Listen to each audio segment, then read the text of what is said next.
Good morning students, welcome to all of you. आज हम truth table का एक अलग टाइप का क्वेश्चन पढ़ने वाले हैं, जिसमें हमें दिया गया स्टेटमेंट पैटर्न आइडेंटिफाई करना होता है कि वह टॉटोलॉजी है, कॉन्ट्रडिक्शन है या फिर कॉन्टिजेंसी है।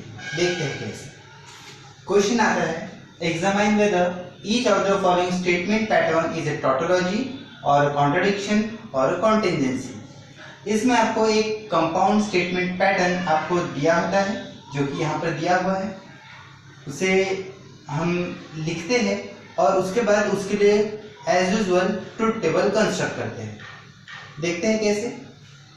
सबसे पहले ओवरऑल नंबर ऑफ सिंबल्स यहाँ पर दो यूज किए गए हैं, फर्स्ट है P और सेकंड है Q। तो फर्स्ट कॉलम P का बनेगा, सेकंड कॉलम Q का।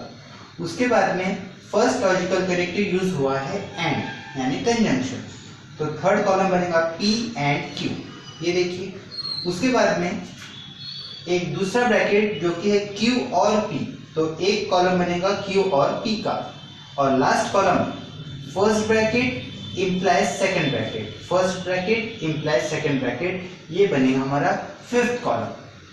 नंबर ऑफ कॉलम्स हमने सही तरीके से कंस्ट्रक्ट किए हैं। इसके आइडेंटिफिकेशन के लिए मैं एक टेस्ट ऑलरेडी बता चुका हूँ। इसमें टोटल नंबर ऑफ सिंबल्स कितने हैं, फॉर एग्जांपल P और Q, दो सिंबल यूज किए गए हैं तो ये 2। नंबर ऑफ लॉजिकल कनेक्टिव्स जैसे first, second, third, that is 3। 2 + 3 5, तो नंबर ऑफ कॉलम्स बनने चाहिए 5। 1 2 3 4 5, राइट। अब इसके बाद में इनकी एंट्रीज देखते हैं।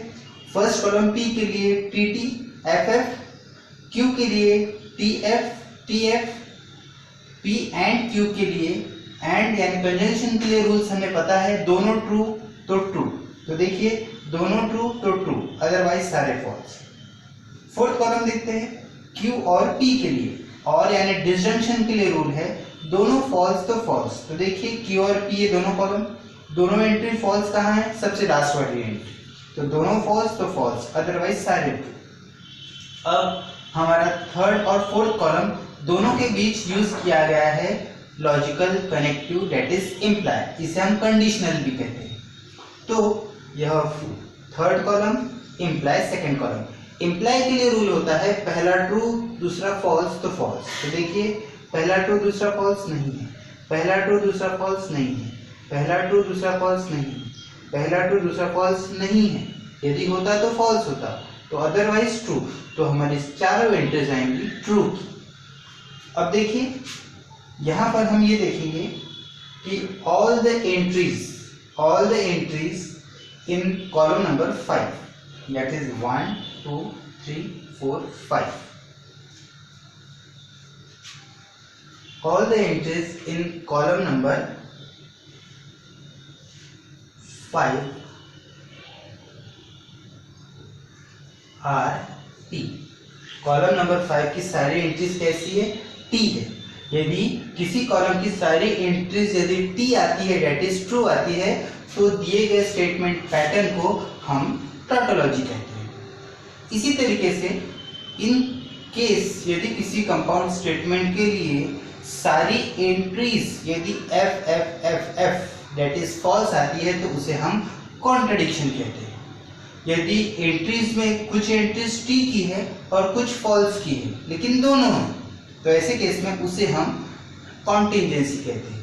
इस तरीके से हम दिए गए कंपाउंड स्टेटमेंट के लिए हम ट्रुथ टेबल कंस्ट्रक्ट करते हैं, और हम हमारे कॉलम की एंट्रीज चेक करके हम ये पता लगाते हैं कि दिया गया स्टेटमेंट पैटर्न टॉटोलॉजी है, कॉन्ट्रडिक्शन है या फिर कॉन्टिजेंसी है। बिल्कुल सिंपल सा टॉपिक है, 3 मार्क्स के लिए क्वेश्चन पूछता है। मुझे नहीं लगता कि इसमें कोई डिफिकल्ट थिंग है या फिर डाउट वाली कोई बात होनी चाहिए। सिर्फ यह है कि जब आप यह टेबल कंस्ट्रक्ट करते हो तो जो रूल्स है वो आपको प्रॉपरली याद होने चाहिए। चलिए ठीक है, आई होप आपको यह टॉपिक काफ़ी अच्छे तरीके से समझा हो। फिर प्रैक्टिस कीजिए। तब तक के लिए थैंक यू। मिलते हैं हम हमारे अगले क्लास में। तब तक के लिए जय हिंद, जय भारत।